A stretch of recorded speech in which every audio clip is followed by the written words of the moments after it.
What's going on, y'all? Welcome back to another episode of the Struggle to Strength podcast, your source for real life application on how to turn your struggles into strengths in all things mind, muscle, and money.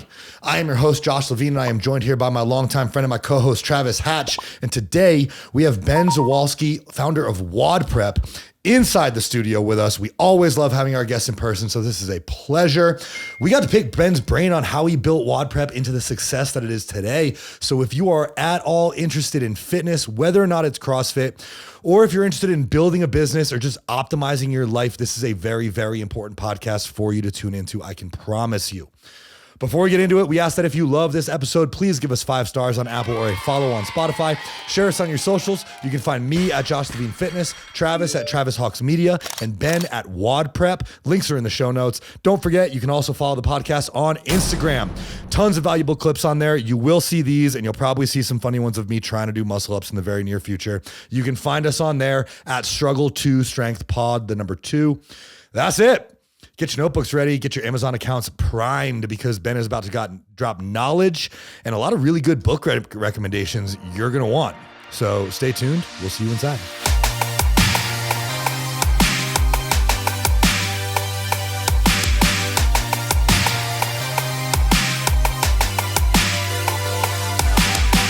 Cool. Well, man, I'm really excited to have you here. Mainly, I'm just like very fascinated about how you've built what you've built and what you've done.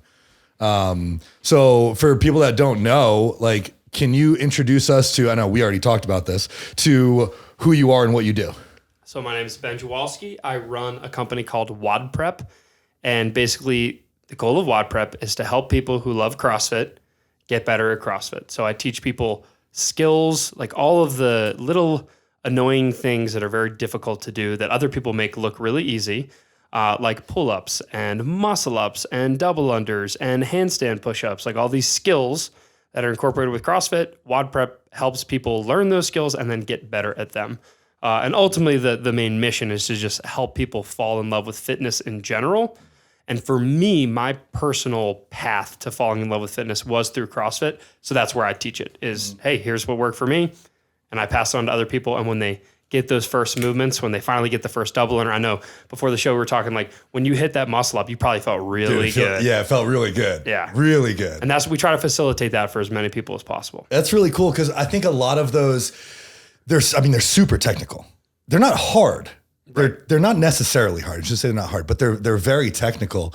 And I feel as though a lot of movements in CrossFit are very technical. So you're kind of helping people perform them safely, not just so that they can do them and feel confident.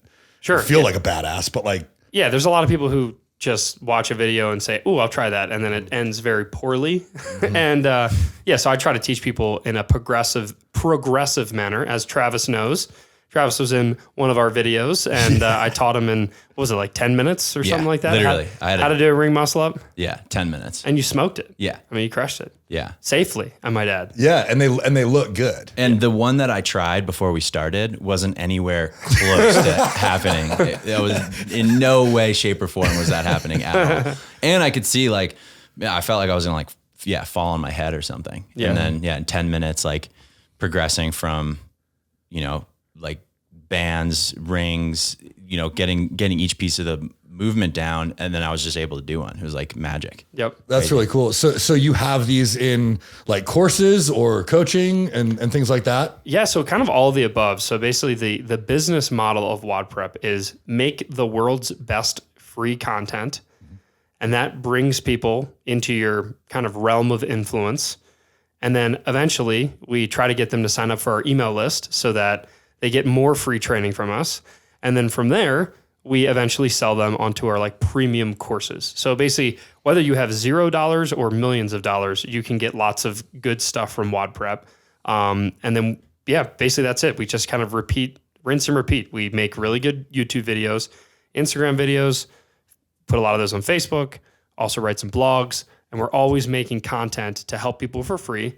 And then if they want to go deeper into the rabbit hole, if they want to learn more of the intricacies of how I teach things, or they want to get some programming, then they can join our email list. And then eventually if they want basically it's if you want to go to a cooking class, you need to pay for it. If you just want the recipe, you can go online and find the recipe, right? Yeah. But if you want someone to actually lead you through like mixing the ingredients and the exact technique of how to, do this spatula thing. This analogy is kind of coming together. But basically it's like if you want the recipe, you can always go online and Google it. But if you want the chef to teach you exactly how to do it and give you the exact timing and all of the techniques involved, that's when you actually pay for the cooking class. So we have the recipes all the way down to the cooking class. I like that. Yeah. Except for CrossFit, not cooking. I don't know how to do that. For CrossFit, not cooking. Dude, yeah, I'm a terrible cook. I'm probably going to use that analogy though. Good. Yeah. Take it. Yeah. Okay. I'll credit you when I do. I've only used it in 9 previous podcasts. So it's super smooth. I'm working on it. It came out real good. But no, it does make sense. I mean, there's knowledge and there's application.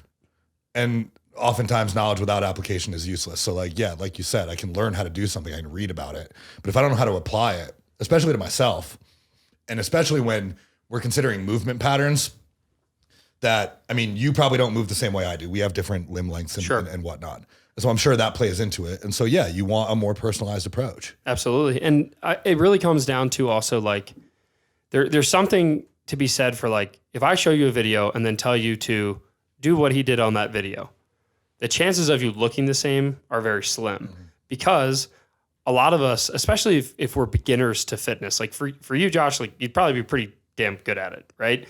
But for people who are very new to fitness and they've never like moved, they don't know how to move the way that we want them to move. So that's where a good coaching eye comes into play. So that's why like for a couple of our products and then for a one-on-one coaching, it's like you have feedback directly from our coaches that are like, hey, good job doing this, but I want you to try to do this next time. So you like get coached through it. And that's why I'm such a big proponent of like people actually going to the gym and working with a coach or working with us online. Just like when you have your personal training clients, it's like they can probably move a little bit better when you're there to help them move rather than just be like, oh, go do this movement. Yep. Yeah, absolutely. People don't have the greatest proprioception, especially as they get older. I think obviously I think of gymnasts. Gymnasts have unbelievable body awareness and they know exactly where their body is at in space at all time. That's why they make things look so pretty. But if you don't have that, if you're not a gymnast, if you're not an athlete while you're trying to learn a movement, it's super helpful to either have somebody there in person or, to your point, send me videos and we'll tell you what you're doing right and what you can improve upon. Yep. So is that what your people do? They send you videos? Yeah. So it all depends on which program they're getting. Okay. So we have a bunch of programs. If you just go to WODprep.com/courses, you'll see them. We have a lot of programs, courses that basically give people, it's like an online university. We're like, here's how you do a double under. Here's how you do a muscle up. Here's how you do yada, yada, yada. And that will come with accessory programming to go with it. And then if you want coaching to go on top of that, we have a monthly membership called WODprep Masters that we actually have specifically like made it for people 35 years or older because we identified that was like a big market within CrossFit called a master's athlete, 35 years or older, and you want to get better at CrossFit. So we created a coaching space for those people. So anyone who buys one of our courses that wants to get like coached through that course, you can, for a pretty low monthly fee, join WODprep Masters and then get access to my entire coaching team without having to pay for our highest level of service, which is one-on-one coaching. And that's literally where like you are assigned a coach and they will work with you through everything, injuries, modifying based on your goals. If you want to gain weight, if you want to lose weight, if you want to make it to the CrossFit Games, like they will completely customize the program for you.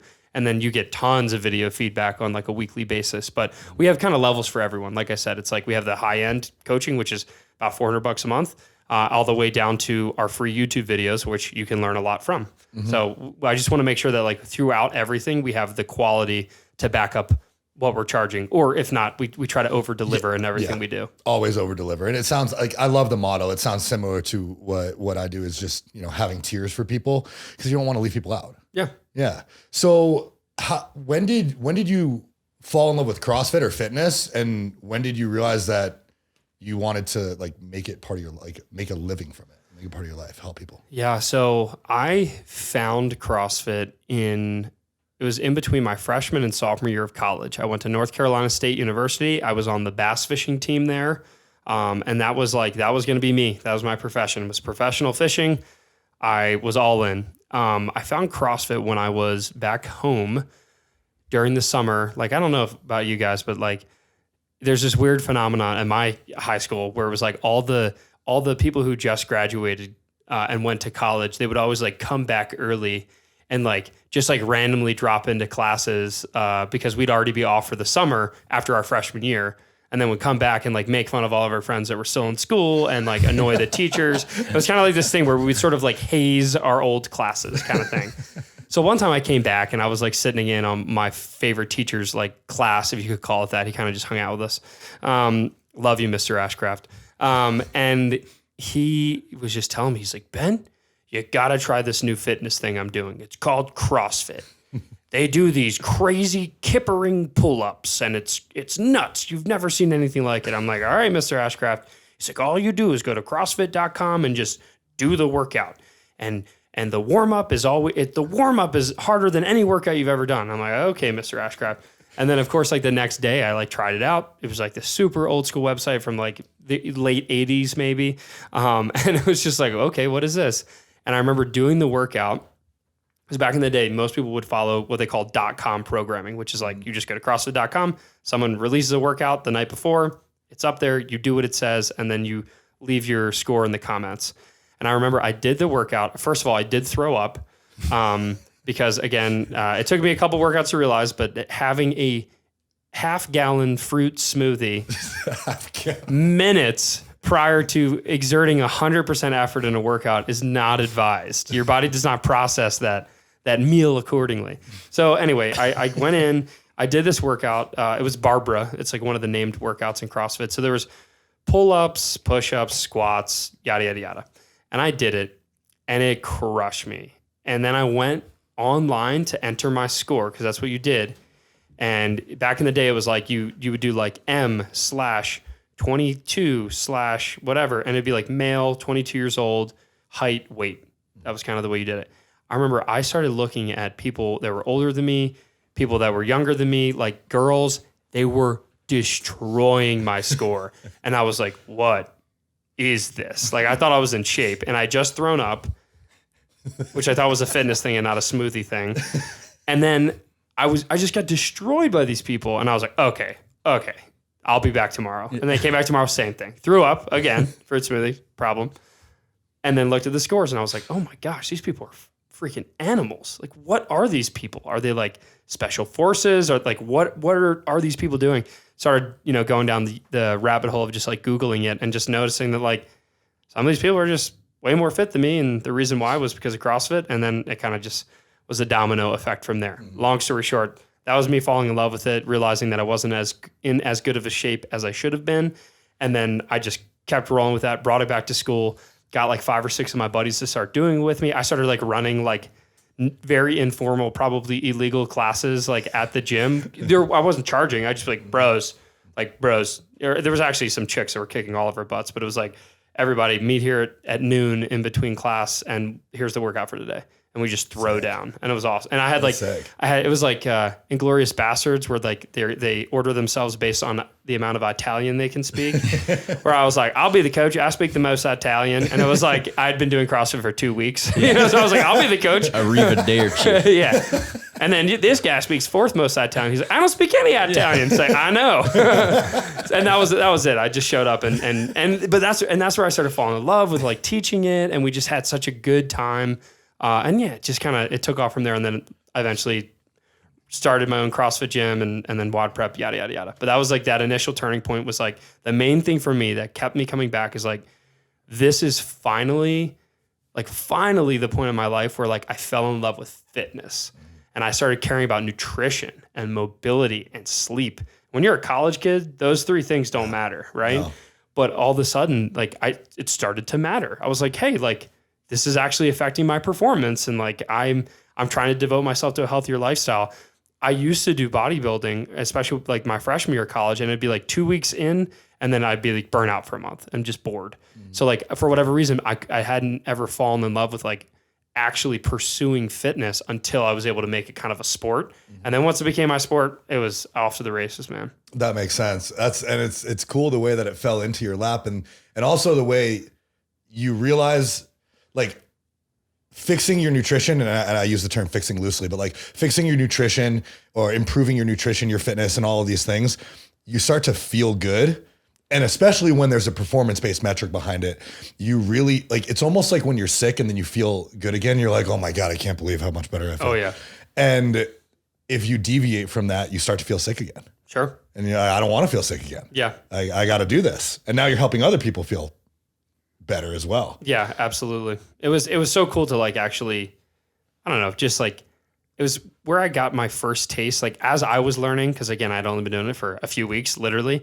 And as I started learning movements myself, I would then just like kind of take what I was explaining to myself in my head to learn various movements and then just like pass it on to my friends. Mm-hmm. And then boom, they would get it. And it was just like, I loved being able to pass on like what I had learned to other people and then watching it work for them. Yeah. And then, yeah, I'm not going to lie and tell you that I ate clean in college because I was very far from clean, but I was at least aware of it. Mm-hmm. And it was just, it's so cool to have something work for you and then you pass it along to others and then it starts working for them and then they start to get into it. And it's just like the trickle down effect of really falling in love with fitness as a whole, not just like one specific modality of it, but just like a well-rounded view of health and fitness. When someone starts to have that like impact their life, the trickle down effect is amazing. It is. It's a massive amount of impact. Yeah. And especially when you can see, well, one, it clicks for the people that you're teaching.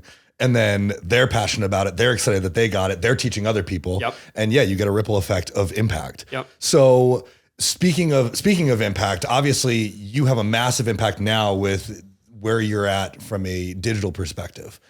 When did you start teaching people or when did you start making content for people? When did you get the idea to do that? So when I was running my own CrossFit gym. I ran a gym for about a year and a half in Maryland that I started right when I got outside of college. I was running that for a while and then I had to move because I got engaged, probably too early. But I got engaged and then moved around the world with her because she was in the military and moved from Maryland to Florida, Florida to San Diego, California, and then California to Japan. Once it kind of hit me that like I was not going to be in one place for a very long time, I had been getting into online marketing for my gym because that was like the thing. You run Facebook ads or you like build an email list and then you sell to it and then you can, grow your business. So I was learning how to do online marketing because that was the only thing I could do to help the gym from Florida. So when I'm living in Florida, I can't coach any classes in Maryland. So because of that, I learned how to actually start doing some online marketing, some email marketing, things like that. And then just kind of like 1 year for the CrossFit Open, which is kind of like the playoffs of CrossFit where everybody, regardless of ability level, comes together and like tries to do these workouts and see where you stack up on the leaderboard. Well, I started making videos to give people strategies, mainly for like my gym back home, actually. And then I was like, I'll just like share it with everyone. And I made up a name called WODprep. It was like, oh, the domain name's available. Cool. I guess I'll just call myself WODprep. And then that was it. Like, that was the amount of thought I put into it. And then started making those videos, posted them onto Facebook. And then like, they actually kind of got some engagement. Like, I mean, like a couple thousand views on my first video. I was like, whoa, like people actually, I don't know a couple thousand people, like people must've shared this or something. And I was also spamming all of my friends that own CrossFit gyms. But what happened is I saw that people actually cared about what I said. And so I just kept releasing videos and it would probably make Travis have a heart attack if he saw some of my earlier videos and how bad they were. I didn't know how to shoot videos so bad where like I click record on my camera, shot an entire like 13 or 12 minute straight video, not knowing that the 12 minutes was like the cap on videos back in the day. And it like turned off and I was like, oh shoot. I guess I have to reshoot it. And so I shot the entire 12 minutes over again and like had a stopwatch. And I was like, I had like 10 seconds of, I was like, okay, everybody, bye. And then finished it off because I didn't know how to edit. I didn't realize you could add a video on top of a video. Anyway, it was bad, but I just got started. I just posted stuff. It kind of stuck and I just kind of kept the ball rolling and then eventually moved to San Diego. And was like, I need to my wife at the time was like, you need to get a job or something. And I was like, yeah, I guess I can't live off of the buyout of the gym and I should probably do something. And I guess I'll just keep doing this whole WODprep thing. I don't know, maybe it'll work.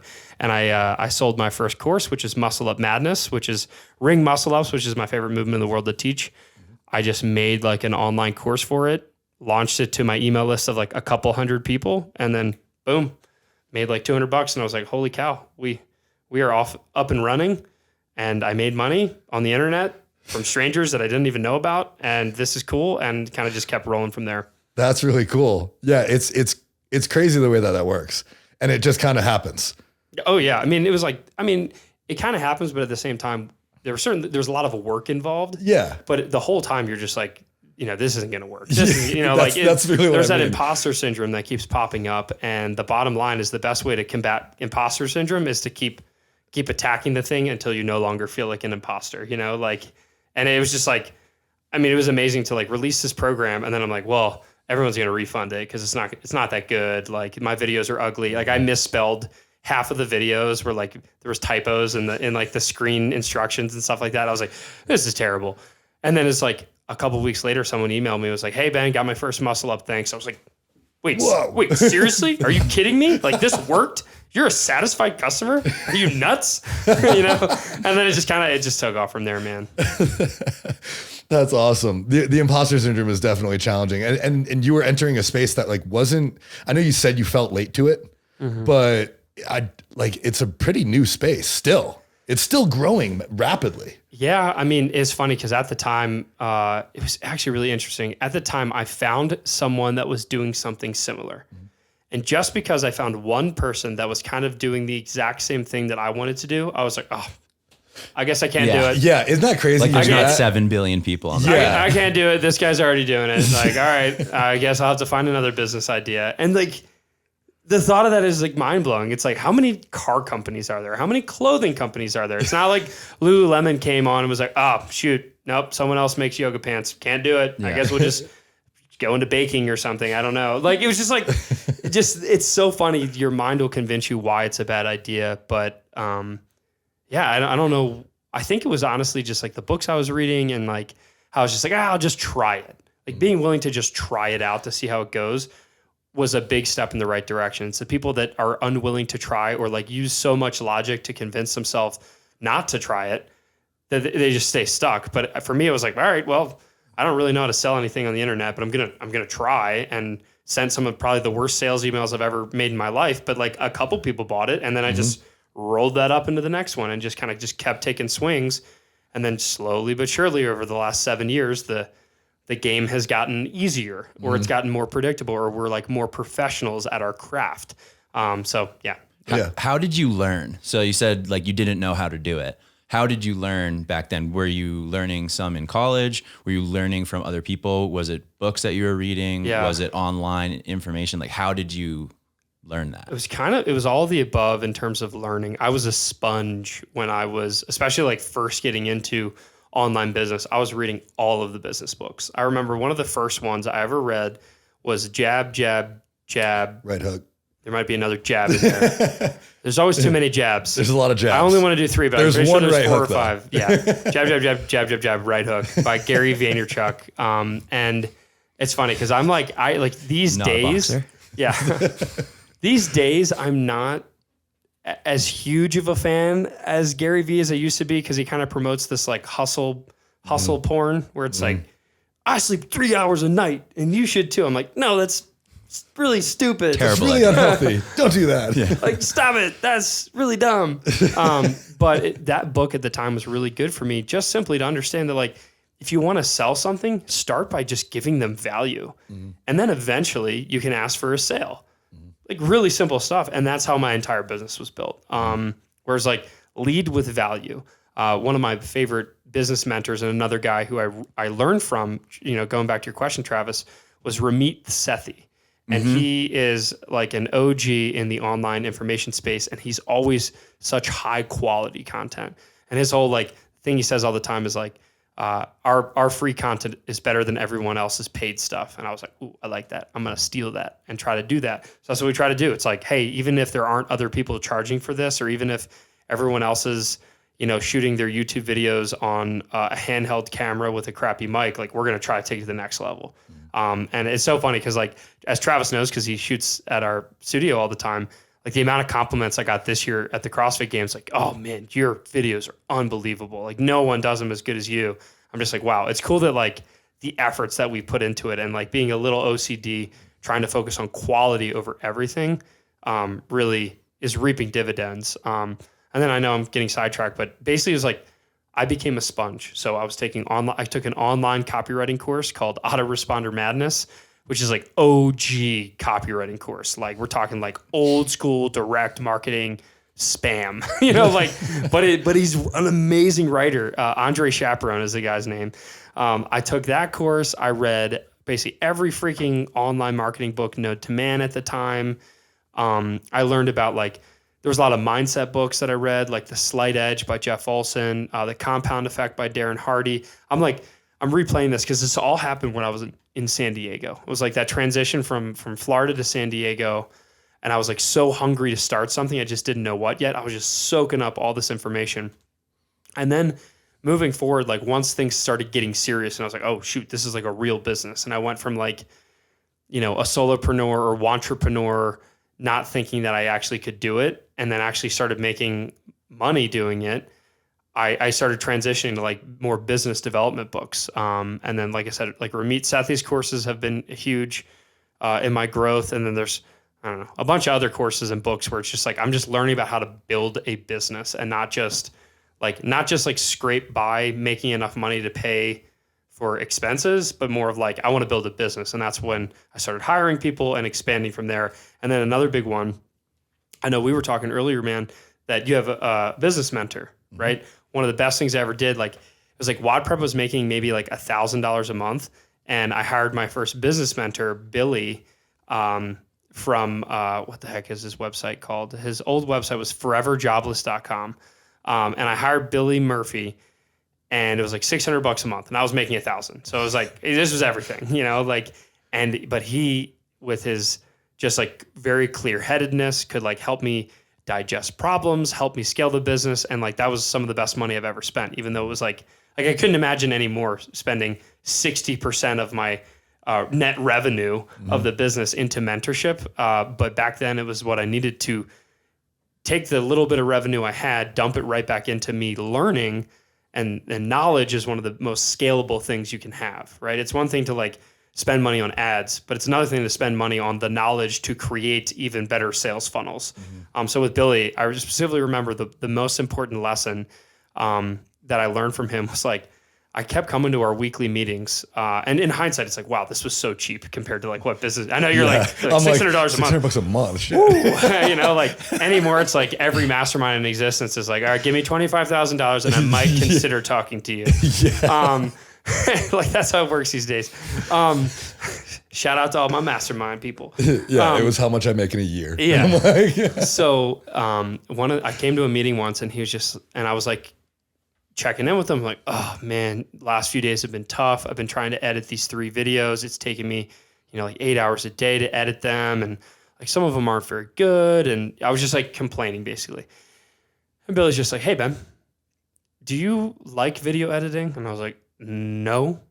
He's like, well, then why do you do it? I'm like, because I have to. He's like, why? How much money do you have? Like, how much did you make last week? I was like, I don't know, like made $100 or a couple $100. He's like, all right, how much of that time did you spend editing a video? Basically ran through the math with me because he was very left brain and not right brain. I think that's correct. He was basically very smart with numbers and me not so good with numbers.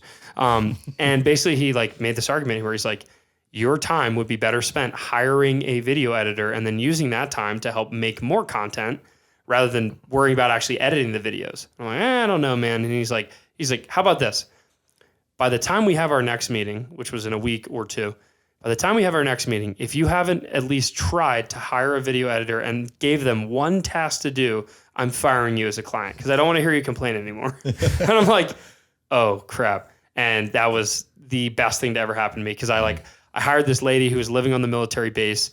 The first video she came back with was terrible. And I was like, all my beliefs were true. I was like, I knew she wouldn't be able to do it. She doesn't understand CrossFit like I do. This video is terrible. Like the arrows are pointing to the wrong spot. And I basically like convinced myself, see, I knew it. I should edit the videos for the rest of time.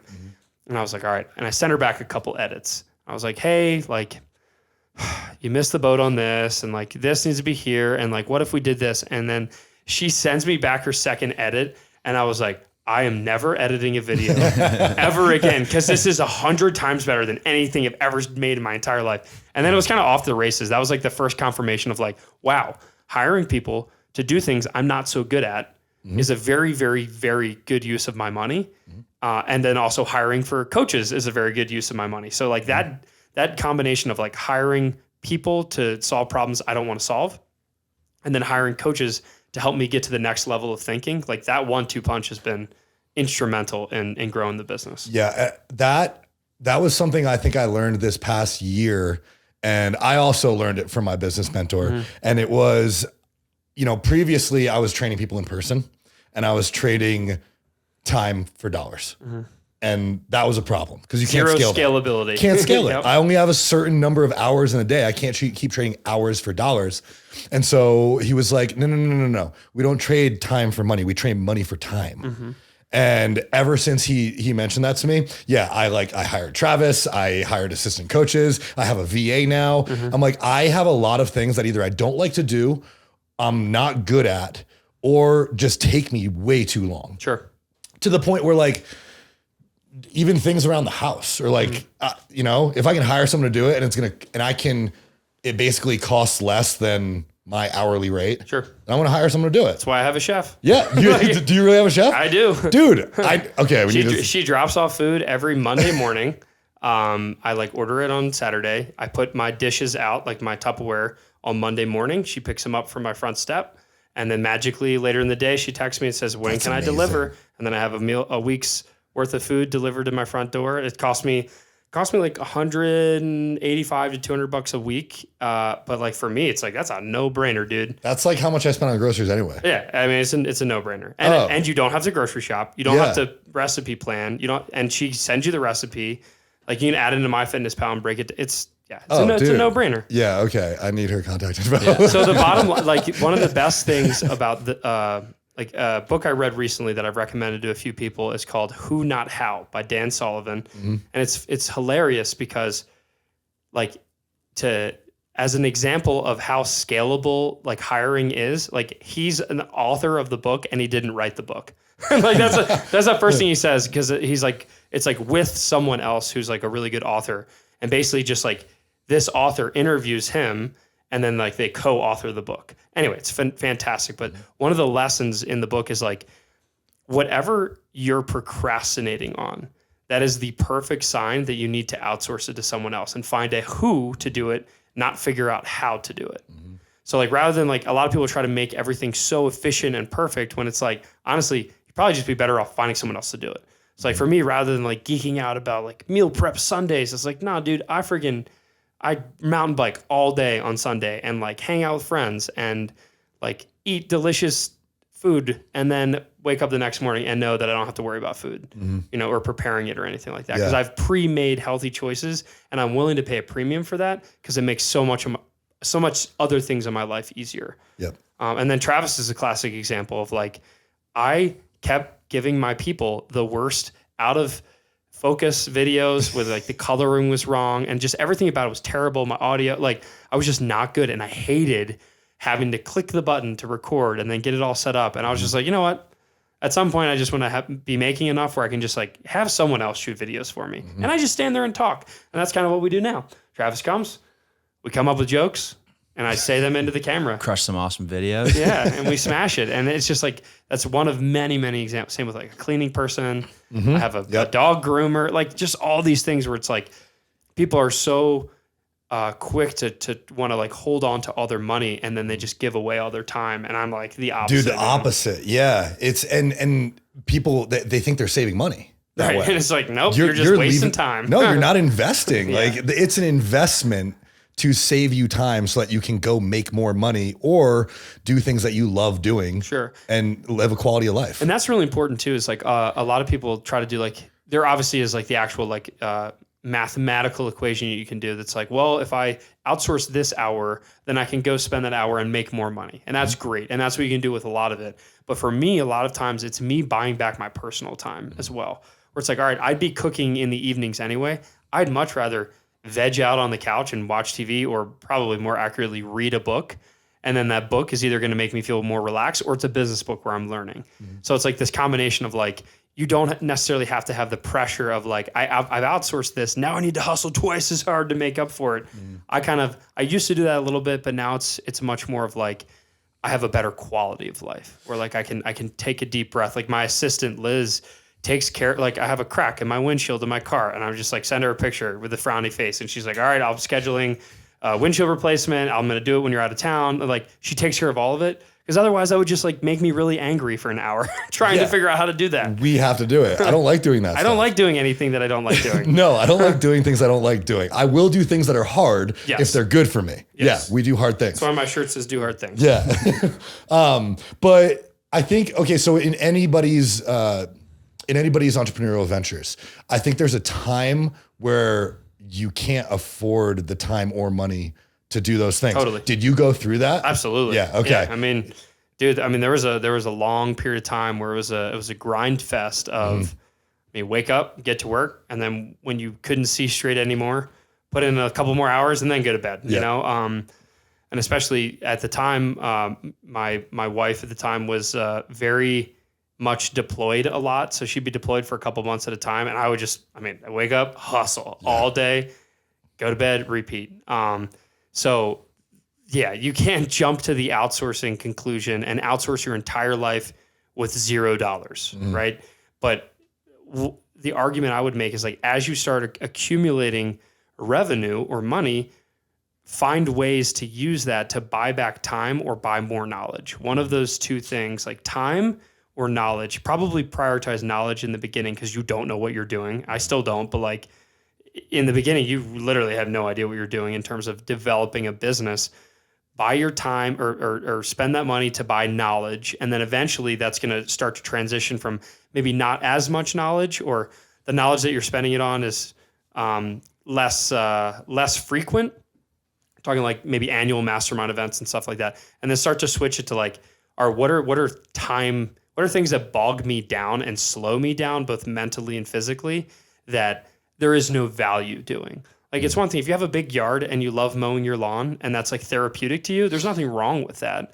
But like for me, I can tell you right now, I don't mow my own lawn because I just like, all it is it's a chore. I procrastinate. I don't do it. My lawn looks terrible. Then I feel bad about myself for not having a well-kept yard. And like, so like if you have that sort of toxic cycle and with your relationship to it, that's a good sign that you should outsource it at some point.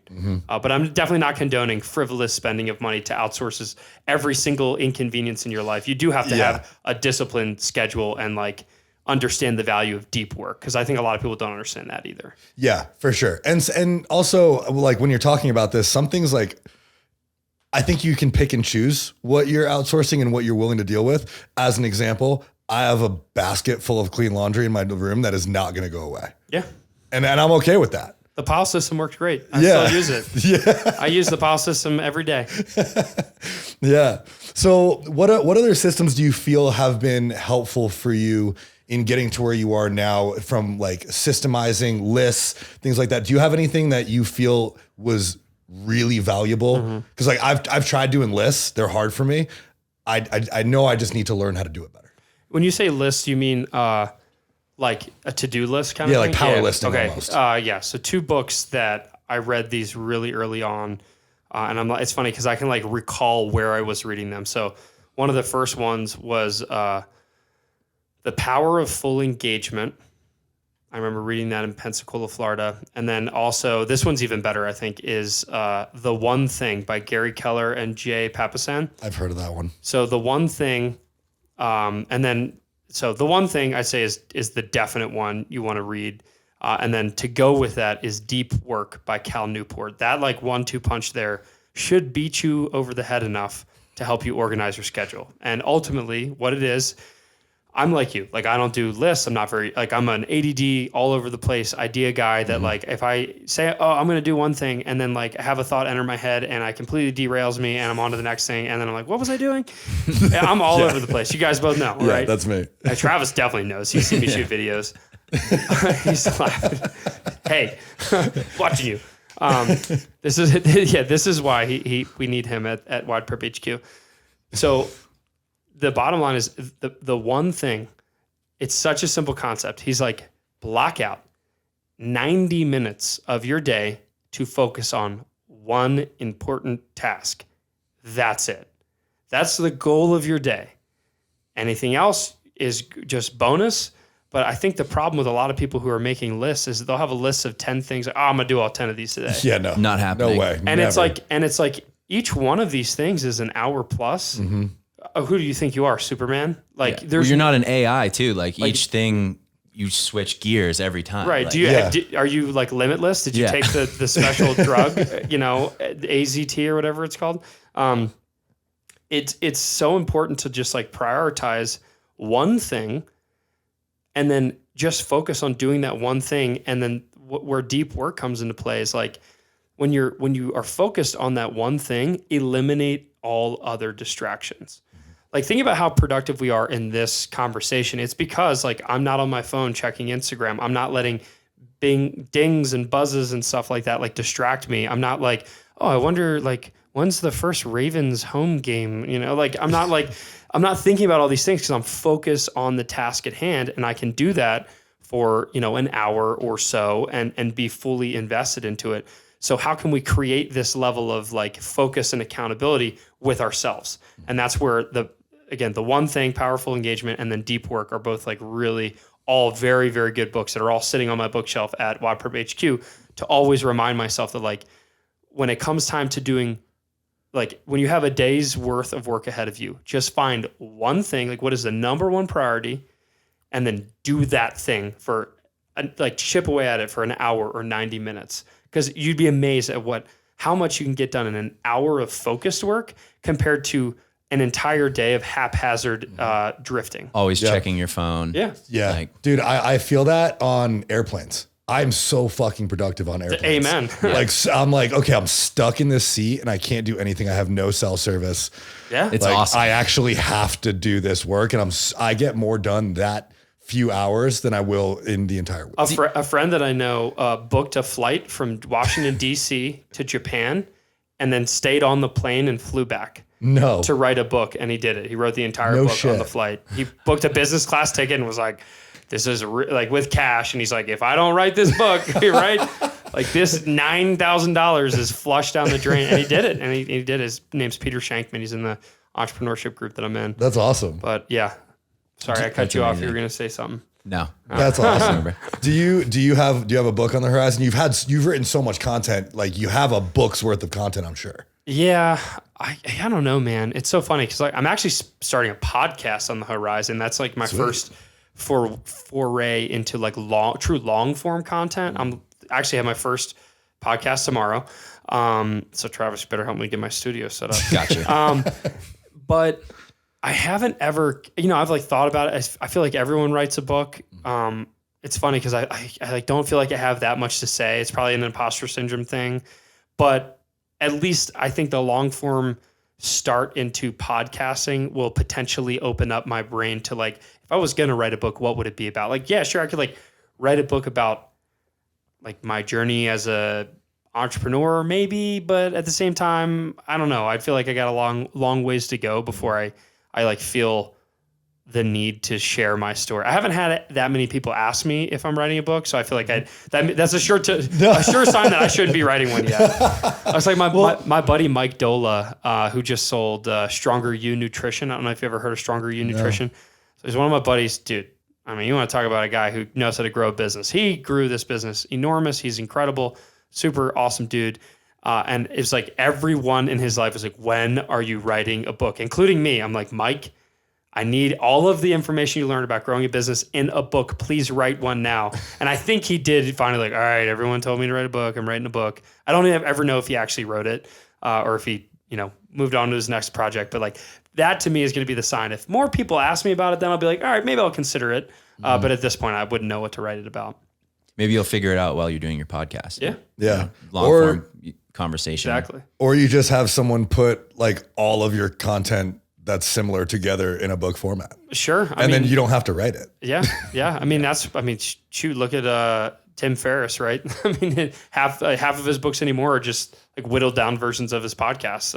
Like Tools of Titans. It was just like, take the podcast, I'm sure he had a VA just like take all the information and tie it together in a nice little bow. A couple follow-up questions with a couple people. Boom, you got a book. That's that's a big strategy with podcasts, because Tim Ferriss was like one of the big people that did that, because his whole podcast was just asking like the same 20 questions or 11 questions or whatever to everybody. So then you just give that to somebody, then they boil it down to a book, and then be a pretty easy way to write a book. Yep. Yeah.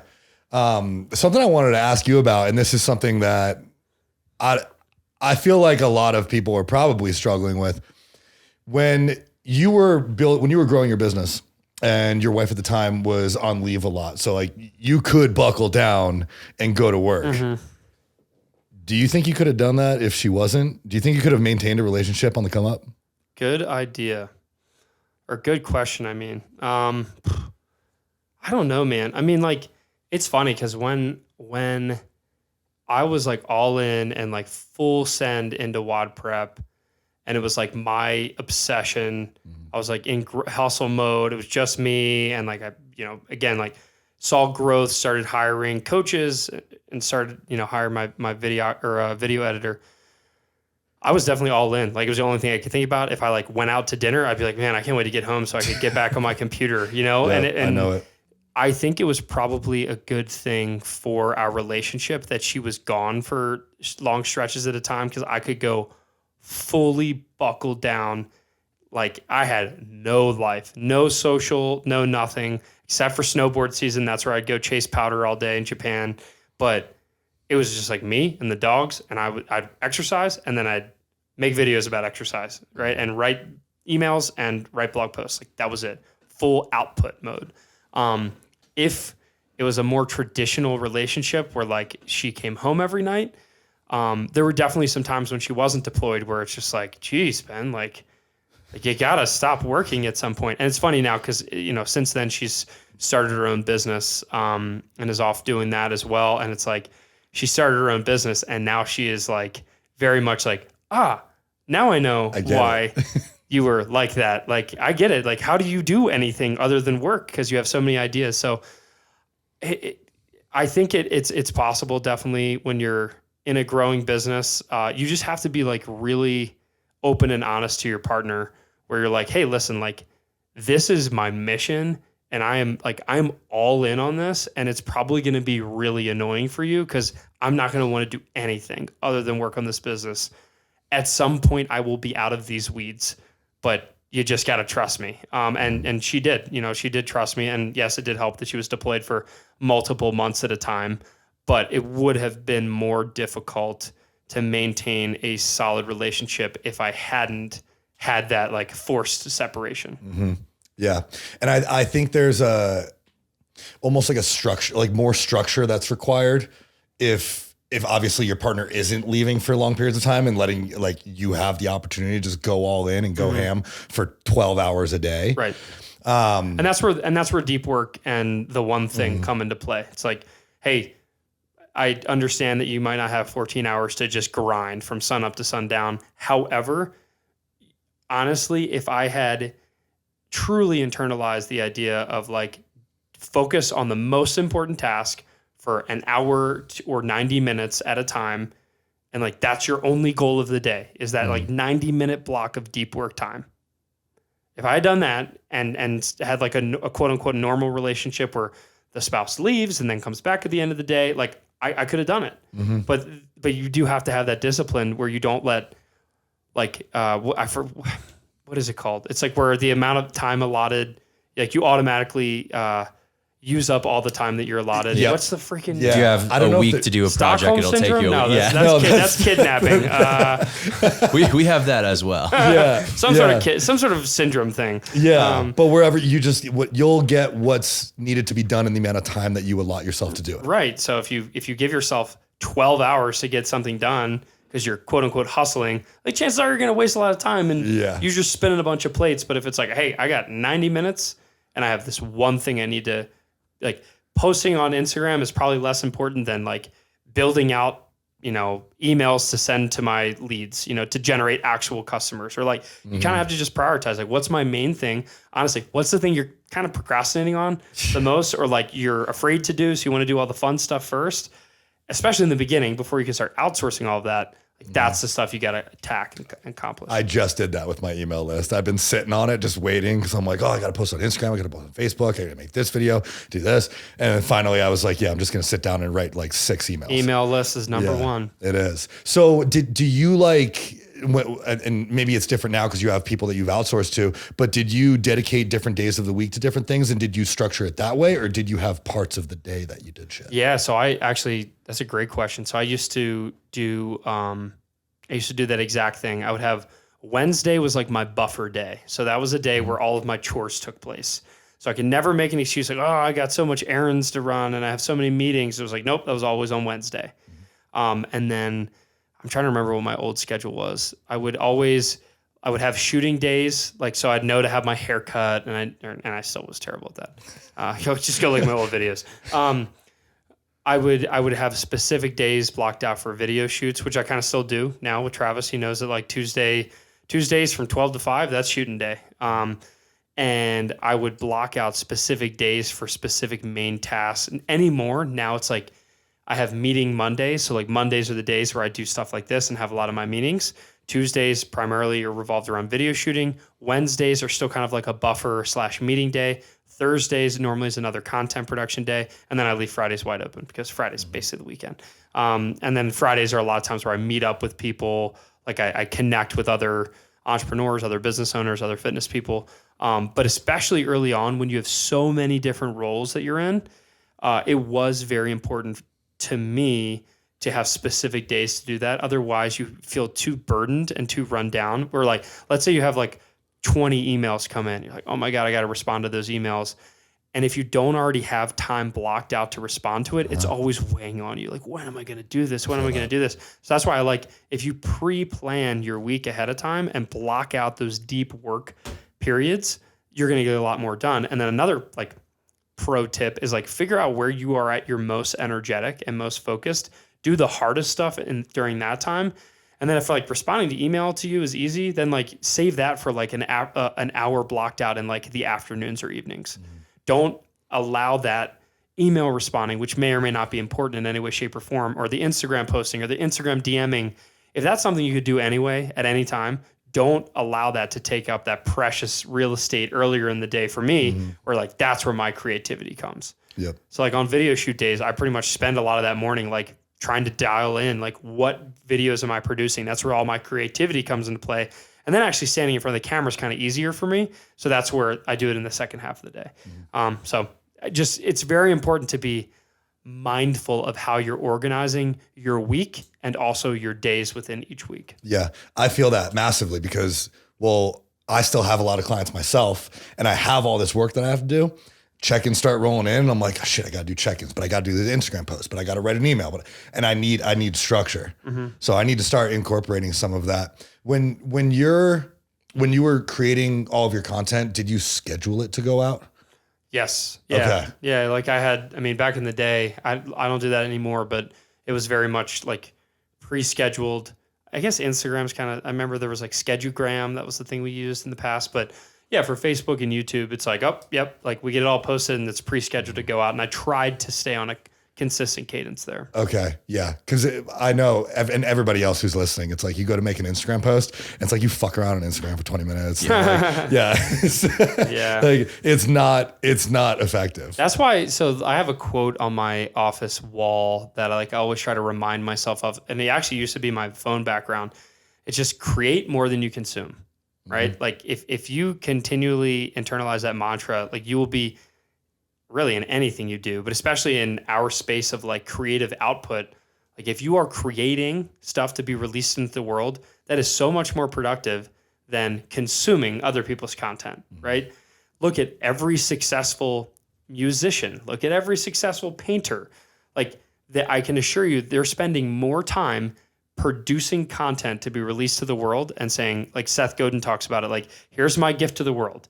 Like always shipping your gift, right? Always releasing. So you guys producing this content, like this is high level stuff because we're creating content and then you're going to release it. This is so much better than, like you said, wasting time watching other people's content. Like it's one thing to use it as inspiration for your own.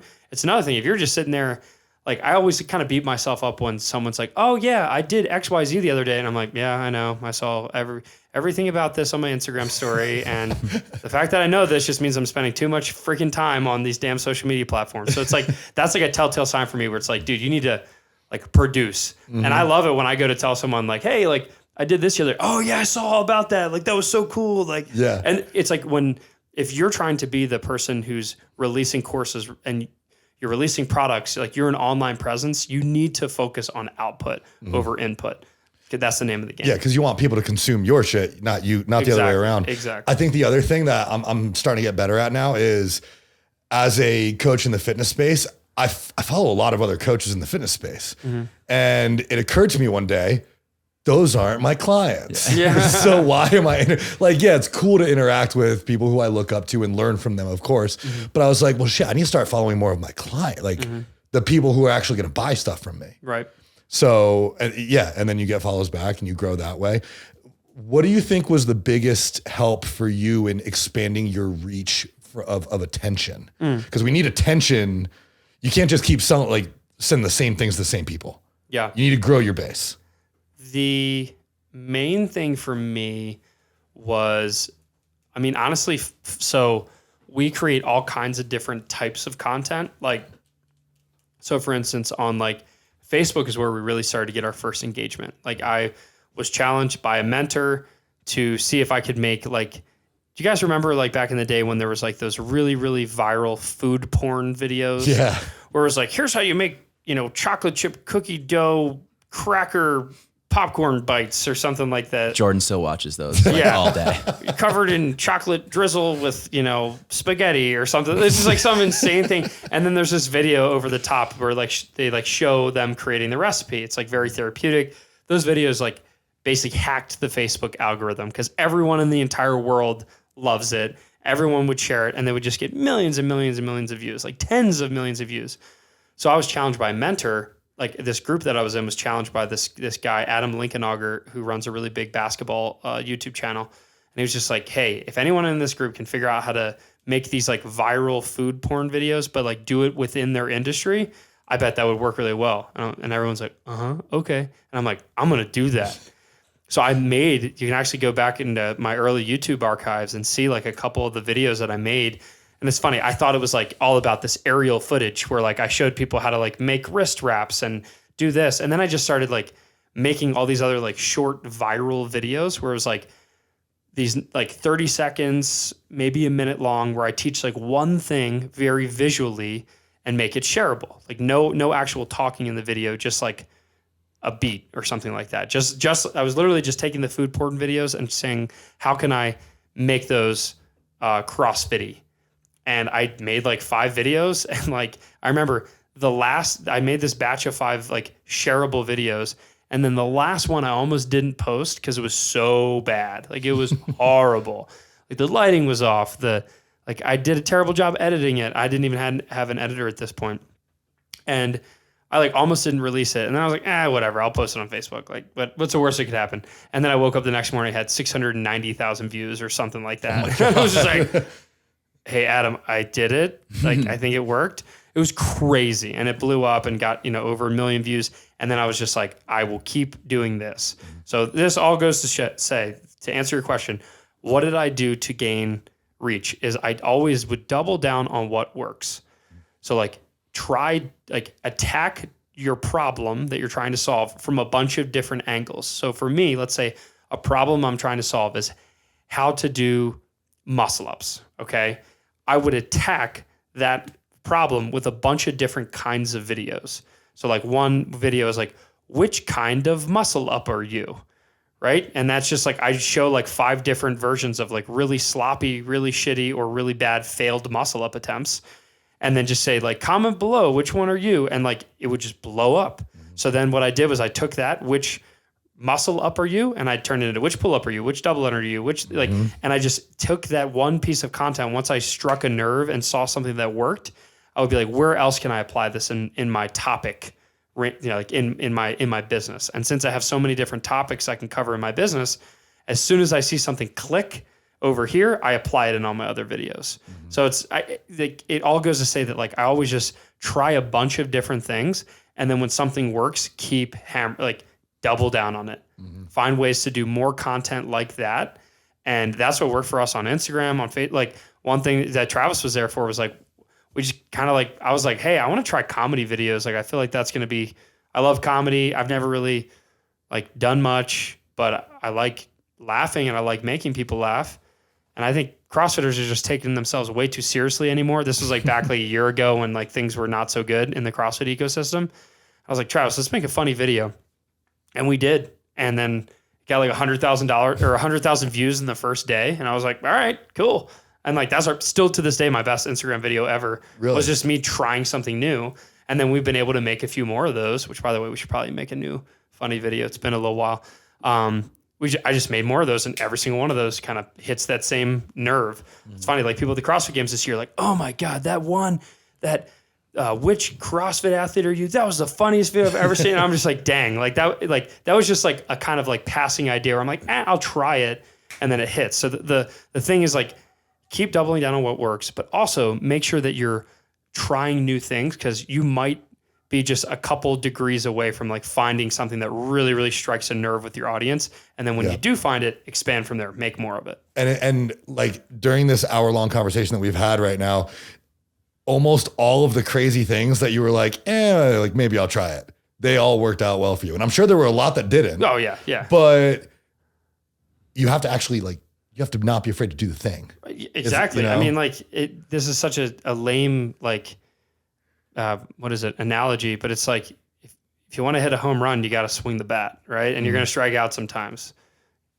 Boom. Yeah. It's like, I imagine that like with a kitten hanging from like a cliff or something like that. Like, it's like the most like stereotypical advice, like never give up. But it's just like, if you want to hit a home run, you got to swing the bat. And intuitively, like just by swinging the bat, the chances of striking out are obviously much higher. But like, you got to try stuff if you want to see what works. And I think a lot of people just get hamstrung into this like box where they're like, I'm a fitness influencer, I don't do comedy. Or like, I'm a fitness influencer, I don't talk about my beliefs or politics or nutrition. It's just like, if you get out of your box just a little bit, sometimes you can actually find your own voice. Yeah. Were you ever worried about, like, obviously we've talked about what's the worst that happens, like nobody likes it. But did you ever get in your head about like what would happen if you posted something? Because I think that's something that a lot of people struggle with from a posting content perspective. This is going out to the entire world. Yeah. Yeah. You wish the entire world saw it. Yeah, right. That's what it feels like though. It kind of circles back around to like this business mentor, Ramit Sethi.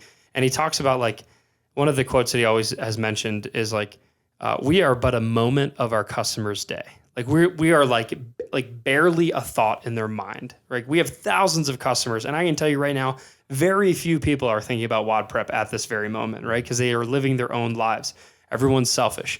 So to think that like something that you put out into the world will be like, it's going to blow up and it's going to be too much negative publicity. It's like, honestly, if that happens, it's probably a good thing.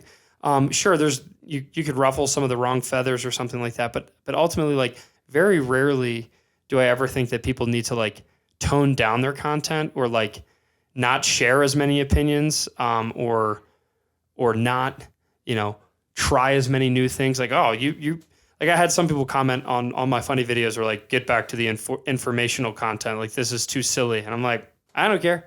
Right. Like, because it doesn't matter. Like we are not here to serve our audience's beck and call, especially when we're talking free content. It's like, just scratch the itch that you want to scratch, see how it feels. And for me, when we made those funny videos, like there was a time where it's like, that's all I want to shoot. This is so much fun. And then now we're kind of back on the informational side of things. So it's like, just scratch your itches and follow them as long as you are willing to take them. Don't be so rigid in your approach that like, I only do X, Y, and Z. I only do X, Y, and Z, because then you're going to be robotic and not true to your authentic self. And then you're not going to want to make content. So, and you're not going to reach other people. I felt that way. Like getting into reels, I didn't want to, like, I don't want to do the fucking dancing. Like, that's not my thing, you know? And I finally, when I was at home in Rhode Island, I made like a funny skit reel. Yeah. And I was so nervous to put it up with the protein guy. Yeah. I was so nervous to put that up. I like took my sister's like purple fur, like shoulder thing. And like, it was weird. And people loved it. Yeah. So I was like, okay, well, I'm not going to die. I'm okay. Yep. And it did well. So yeah, now I have a character that I can continue to push out. Absolutely. Yeah. The alter ego is a real thing. Like, Oh, it's fun. He's got a few characters. Travis has seen my characters and and I love them when I bring them out. I mean, I actually had a request at the CrossFit Games this year, like, hey, when's Chad coming out? You know, because Chad is like my quintessential like Northeastern bro that wears a blue tank top and a red hat. And it's just, Is this Travis? it's great. Is this Travis? I think I asked Travis, I'm like, what's the most quintessential like Northeastern like Jersey Shore name? Chad. For Chad. sure. Yeah. Chad, Brad, Thad. Yeah. All trust funds. Oh man. Well, dude, this has been like wildly enlightening and helpful for me. So Awesome. I really, I know that it will be for other people. I really appreciate you coming on, man. We're going to have to come by the studio and you can teach a bodybuilder how to do CrossFit things. I can't wait. And I'm very excited for that. It's going to be really funny. I'm slightly nervous. Travis is pumped to film it. Yeah, I won't have a half-gallon fruit smoothie before I do. Yes, please do not consume a half-gallon fruit smoothie prior to entering WODprep headquarters. I won't. I can promise you that. I don't want to pay for a cleaning fee. And no one's thrown up there yet, so that's Really? good. Yeah. Oh man. Well, challenge accepted. Yeah. Oh, dude. But again, really, I really appreciate having you on. I know our listeners are going to want to follow you and know what you're up to and where they can learn about WODprep. So give yourself the plug. Tell us a little bit about what you got going on. Sure. If you go to all of the social medias and just type in WODprep, WODprep, that's where you'll find me. Instagram, Facebook, YouTube, and obviously our website, WODprep.com. That's where you can learn about all of our we have a lot of free training on WODprep.com. And then we have also all of those paid courses all the way from, you know, how to learn your first pull-up all the way to more advanced movements like handstand walks and you know, muscle ups and things like that. And we can help you if you want to get better, if you're interested in CrossFit or any of the functional fitness like skills, even if you're not a quote unquote CrossFitter, we've helped a ton of people like learn those skills and they feel really proud about it. And yeah, if you listen to this podcast at all, probably the best way to reach me directly is just DM me on Instagram. That's like one of the few platforms I haven't outsourced yet in terms of like actually messaging people. And I'm sure at some point I will, but for now it's me.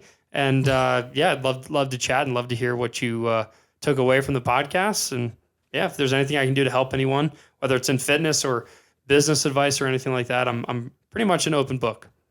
Awesome, man. I really appreciate it. And y'all definitely go follow Ben and stay tuned to watch some funny videos of me trying to do CrossFit things. Yeah. And it'll be a testament to how good of an instructor Ben is. Either that or it's just going to be a complete CrossFit fail montage.